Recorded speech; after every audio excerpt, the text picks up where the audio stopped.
The first thing that we need to do is to up our game in terms of the resources that we spend on organising. Unions in this country turn over around about £700 million a year in membership subscriptions and other income, and we know only a tiny fraction of that resource is spent on organising the next generation of workers. And if we're serious about getting out and organising and taking on the big, well-resourced multinational companies, then we need to be serious about the money and the resource that we put into organising campaigns as well. Organising just doesn't happen by accident. We need to plan for organising, we need to put resource into organising. So I think the first thing we need to do is think about the resource and the investment that we're going to put into organising that next generation of workers. The second thing we need to do is really focus on reps and stewards. It's a truism, but in every workplace where there's a union, the most important union person is not the General Secretary of the union or the full-time officer, certainly not a TUC official. The most important person is your local rep and steward, and if you've got a good, well-trained, confident local rep and steward, you probably think the union's doing a good job and you're likely to join the union. And where we have no rep, and remember around about a quarter of unionised workplaces have no rep at all in them at the moment, or you've got a bad rep, then people don't have that good perception of the union, don't join the union, and don't see why they should get involved. So you need to put reps and stewards at the heart of our organising strategy, building on that 200,000 strong army of lay reps and stewards that we've got out there at the moment, and making sure that they're focused on organising recruitment as well. Later this year, the TUC will be launching Activist Academy on the 10th anniversary of Organising Academy.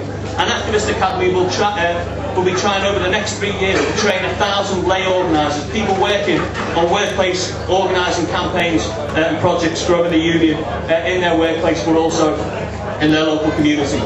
The third and final suggestion that I've got is that we have to be a movement that's not afraid to innovate. A movement that doesn't innovate is a movement that isn't going to grow.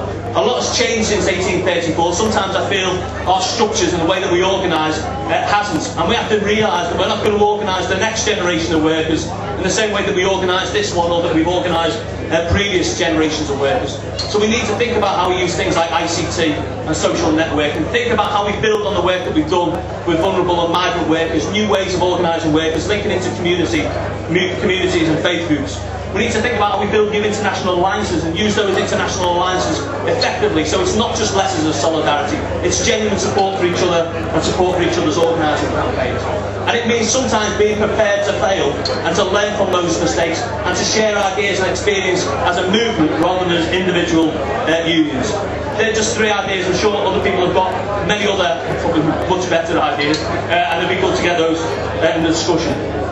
Final point that I would make is that the future of trade unionism in this country is not a story that's been written yet. Whether or not we grow or whether we wither on the vine very much depends on the people in this room and people like us. We know there will be changes, or there may be changes in governments, we know there will be changes in the economy, but what we should be concerned about is the things that we can affect, not what is done to us, but what we can do as unions. And ultimately it's the choices that we make, and more importantly, the action that we take, that will determine whether or not this movement grows. As Elaine said, what distinguished the martyrs wasn't that they faced adversity, it's what they did in the face of that adversity.